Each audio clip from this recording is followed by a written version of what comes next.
Good morning students. நம்ம இப்போ 10th physics பார்க்குறோம். 10th ஃபிசிக்ஸ் நம்ம லைட் லெசனில் ரிஃப்ளெக்ஷன் அண்ட் ரிஃப்ராக்ஷன் அப்படின்னு ரெண்டு சொன்னேன். உங்களுக்கு நான் ஃபஸ்ட்டு கிளாஸில் ஒரு டேப்லோ காலம் போட்டேன். அதாவது லைட்டை நம்ம வந்து ரிஃப்ளெக்ஷன் அண்ட் ரிஃப்ராக்ஷன் ரெண்டாக பிரிக்கலாம். ரிஃப்ளெக்ஷனை பொறுத்த வரைக்கும் மிரர் ஒரு பிளேன் மிரர், அப்புறம் கான்கேவ் மிரர், கான்வெக்ஸ் மிரர் அப்படின்னு பார்த்தோம்.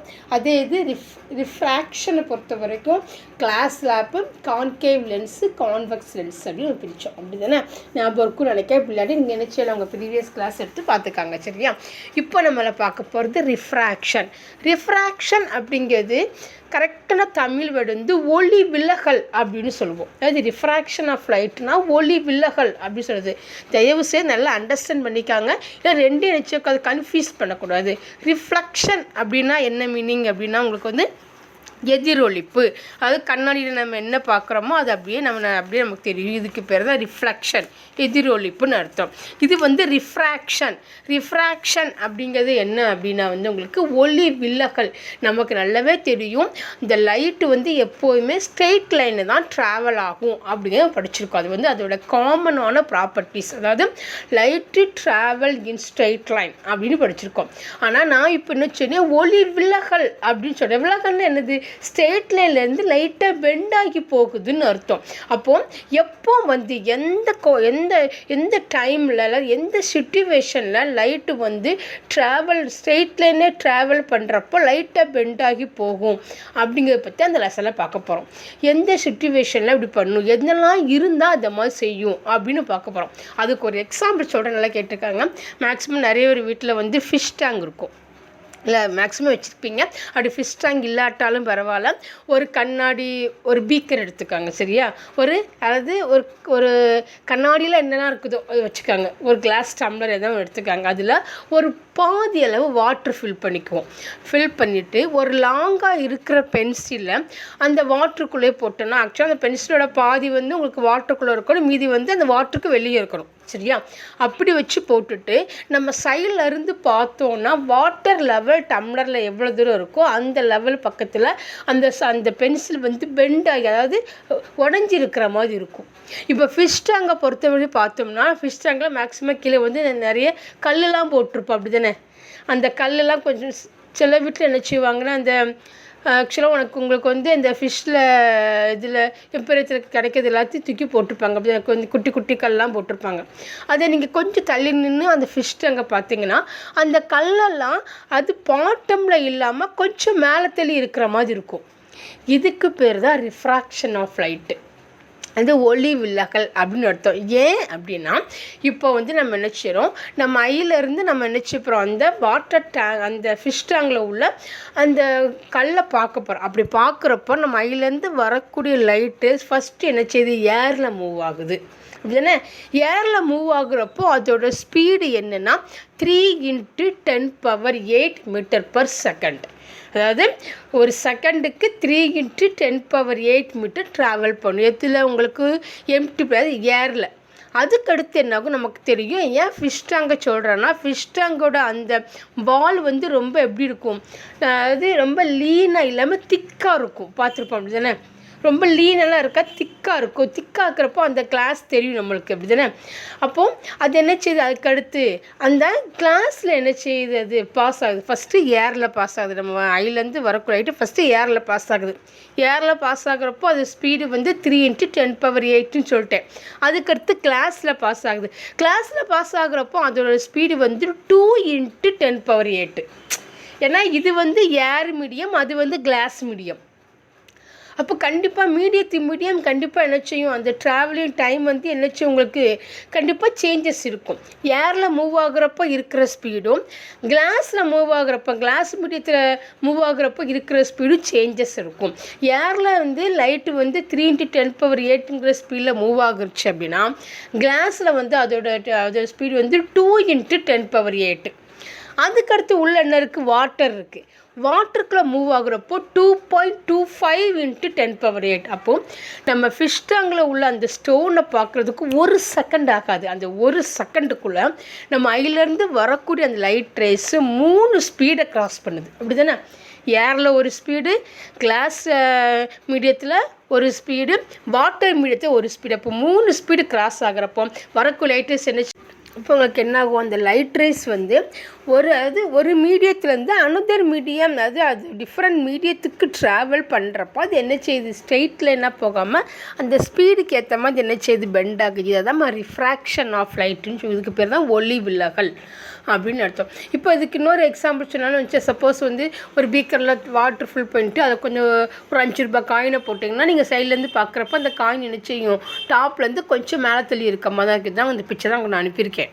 சரியா, நீங்கள் வீட்டை செஞ்சு கூட பார்க்கலாம். நமக்கு இதெல்லாம் ரொம்ப ஈஸியாக தெரிஞ்சக்கூடிய ஒரு விஷயம் தான். சரியா, ஓகேவா. நமக்கு வந்து இதை மாதிரி கிடைக்கிது. அதாவது ஒரு இந்த மாதிரி ஒரு பிளேஸ்லேருந்து ஒரு மீடியத்துலேருந்து அனதர் மீடியத்துக்கு லைட்டு ட்ராவல் ஆகிறப்போ அதோடைய ஸ்பீடு மூலமாக அது என்ன செய்யுது, அது வந்து உங்களுக்கு வந்து ஸ்ட்ரெயிட்டில் என்ன போகாம பெண்ட் ஆகுது. இதே மாதிரி வந்து rare and medium and tensor medium பிரிப்போம்.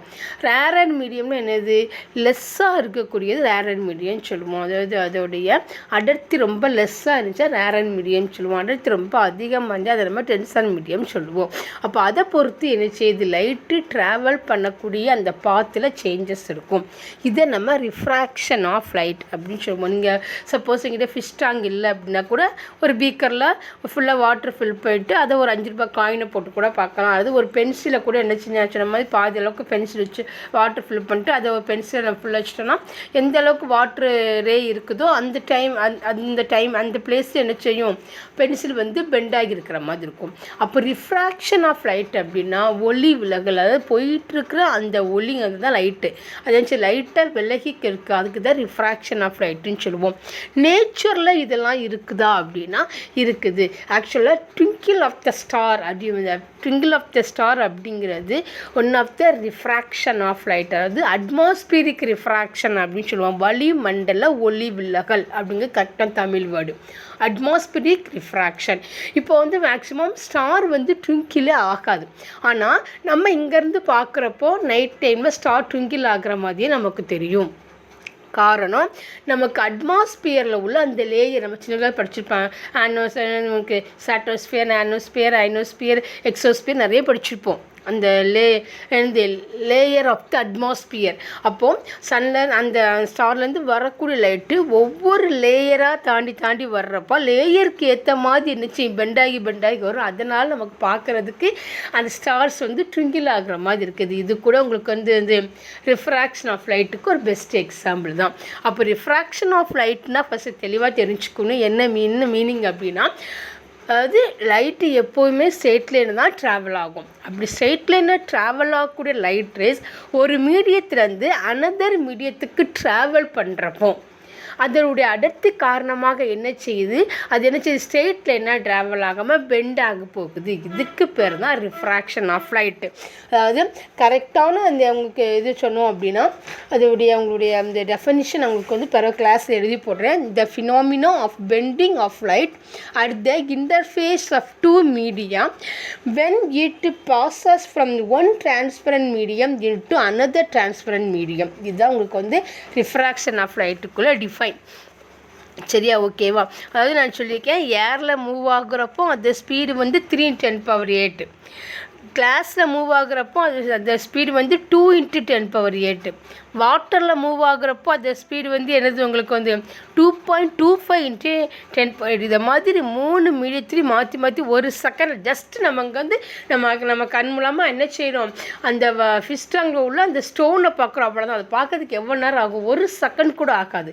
ஆனால் அந்த 1 செகண்டுக்குள்ளே நம்ம ஐலேருந்து வரக்கூடிய லைட்டு 3 ஸ்பீடை கிராஸ் பண்ணுறப்போ கண்டிப்பாக அது ஸ்ட்ரெயிட் லைனாக போகாது, பெண்டாகி தான் போகும். அப்படி பெண்டாகி போகிறதுனால தான் அந்த கல் என்ன செய்யுது, உங்களுக்கு பாட்டம் இல்லாமல் கொஞ்சம் மேலே தள்ளி இருக்கிற மாதிரி தெரியுது. ஓகேவா, அண்டர்ஸ்டாண்ட் ஸ்டூடெண்ட். எப்போவுமே இந்த மாதிரி உங்களுக்கு அந்த மெயினான டாபிக் அது புரிஞ்சிச்சு அப்படின்னா தான் அடுத்தவங்க கிளாஸ் பார்க்க முடியும். ஏன்னா நம்ம இந்த ரிஃப்ராக்ஷன் ஆஃப் லைட்லேயே நம்ம இதே மாதிரி கிளாஸில் பார்க்க போகிறோம். அதுக்கப்புறம் என்னது concave lens, convex lens 3 topic பார்ப்போம். ஃபஸ்ட்டு கான்செப்ட் புரியணும். சரியா, ஓகேவா, புரிஞ்சதா. இப்போ கிளாஸில் இப்போ ட்ராயிங் ஒன்று அனுப்பியிருக்கேன் பாருங்கள். அதாவது ஃபஸ்ட்டு வந்து ஒரு ப்ளூ கலர் லைட்டு தான் அந்த லைட் ரேஸ் ட்ராவல் பண்ணுறது. நான் என்ன சொல்லுவேன், இப்போ பெண்ட் ஆகும்னா எல்லாமே ஒரே சைடாக பெண்ட் ஆகுமா? அப்படி தான் இல்லை. அதாவது எந்த மீடியத்தில் ட்ராவல் பண்ணுதோ அந்த மீடியத்துக்கு ஏற்ற மாதிரி பெண்ட் ஆகும். இப்போ ஃபஸ்ட்டு பாருங்கள், அந்த ப்ளூ கலர் லைட் வந்து அந்த ப்ளூ கலர் ரேஸ் வந்து ஃபஸ்ட்டு ஏர் மீடியம், அதுலேருந்து கிளாஸ் மீடியத்துக்கு என்ன செய்யுது, மூவ் ஆகுது. ஏர் மீடியம் வந்து நமக்கு ரேரன் மீடியம் சொல்லுவோம், கிளாஸ் மீடியத்தை டென்சர் மீடியம் சொல்லுவோம். சரியா? அதாவது டெனிசிட்டி அதிகமாக இருந்தால் அது என்னது, டென்சர் மீடியம். ஓகேவா? டெனிசிட்டி கம்மியாக இருந்தால் அதுக்கு வந்து ரேரன் மீடியம். அப்போ ஏர் மீடியத்தை விட கிளாஸ் மீடியத்தில் டெனிசிட்டி அதிகமாக இருக்கும். அதனால் ரேரர் மீடியத்துலேருந்து டென்சர் மீடியத்துக்கு லைட் ரேஸ் பாஸ் ஆகிறப்போ அது என்னச்சுன்னா டுவர்ட்ஸ் நார்மல். நம்ம ஏற்கனவே ஃபஸ்ட்டு அந்த ரிஃப்ளாக்ஷன் ஆஃப் லைட்லேயே நம்ம வந்து நார்மல் லைன் பார்த்தோம். அப்படி தானே நார்மல் அப்படிங்கிற லைன் பார்த்தோம். டுவர்ட்ஸ் நம்ம நார்மலை நோக்கி பெண்ட் ஆகும் அப்படிங்கிறது மீனிங். அதாவது வரக்கும் லைட் வந்து அந்த ப்ளூ கலர் ரேஸ் வந்து ஸ்ட்ரைட் லைனாக வரணும். அப்படி தான். அதாவது உங்களுக்கு போட்டிருக்காங்க Q வரைக்கும். அது PQRS அப்படிங்கிற ஒரு கிளாஸ் லேப் என்னன்னு தெரியுமா? சப்போஸ் பெரிய ஆஃபீஸ்லலாம் இந்த டேபிள் மேலே போட்டிருப்பாங்க தெரியுமா, ஒரு கிளாஸ் லேப்பு, ஒரு கண்ணாடி மேலே போட்டிருப்பாங்க. அதோட பிரெத்து வந்து நல்ல திக்காக இருக்கும். அதுக்கு பேர் தான் கிளாஸ் லேப். ஓகேவா? அது உள்ள ஏதாவது முக்கியமான ஒரு நோட்ஸ் ஏதாவது வச்சுட்டாங்கன்னா மேலேருந்து பார்த்துக்கலாம். ஸோ நம்ம ஸ்கூல்லேயே நம்ம பிரின்சிபால் சாரோட டேபிளில் அந்த கிளாஸ் லேப் இருக்கும். சரியா? அதுக்கு பேர் தான் கிளாஸ் லேப், வேறு ஒன்றும் இல்லை. அப்போது நம்ம நினச்சது ஏர்லேருந்து ஃபஸ்ட்டு கிளாஸ் லேப்புக்கு நம்ம பார்க்குறப்போ அந்த லைட் நினச்சது டுவர்ட்ஸ் நார்மல், அதாவது நேராக ஸ்ட்ரெயிட்டாக போட்டிருக்காங்க. ஒரு பிளாக் கலர் ப்ளூ கலர் ரேலேருந்து ஸ்ட்ரைட்டாக ஒரு லைன் Q பக்கம் வரைக்கும் இருக்குது. ஆக்சுவலாக அந்த லைட் ரேஸ் அப்படி தான் ட்ராவல் பண்ணணும். அப்படி ட்ராவல் பண்ணாமல் ரேரன் மீடியத்துலேருந்து டென்சர் மீடியம் போகிறப்போ டுவர்ட்ஸ் நார்மலும், அப்புறம் பாருங்கள் மறுபடியும் கிளாஸ் லேப் வந்து என்ன செய்யுது, மறுபடியும் ஏருக்கு வருது. அப்படி ஏருக்கு வரப்போ அவே ஃப்ரம் த நார்மலாகவும் என்ன செய்யுது, பெண்ட் ஆகுது.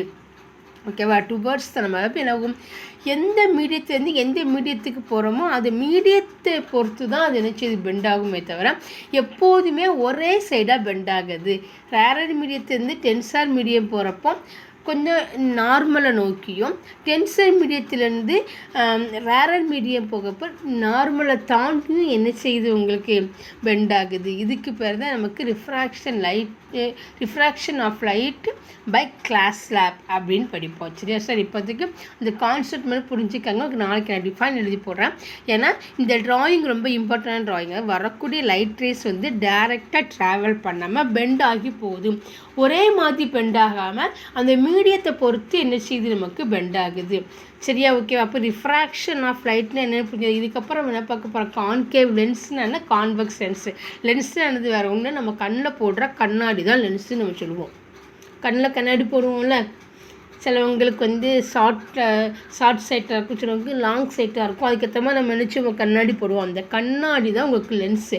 அது கான்கேவ் லென்ஸா கான்வெக்ஸ் லென்ஸா அப்படிங்கிறது நமக்கு பிறகு நினச்சோம். நம்ம டீட்டெயிலாக கிளாஸ் நடத்துவோம். இனி வரக்குள்ள லெசனில் நம்ம செய்வோம், டீட்டெயிலாக கிளாஸ் நடத்துவோம். அப்போ நம்ம இந்த ரிஃப்ராக்ஷன் ஆஃப் லைட்டில் 3 டாபிக் பார்க்க போகிறோம். Glass lab, concave lens, convex lens. ஓகேவா? Thank you students.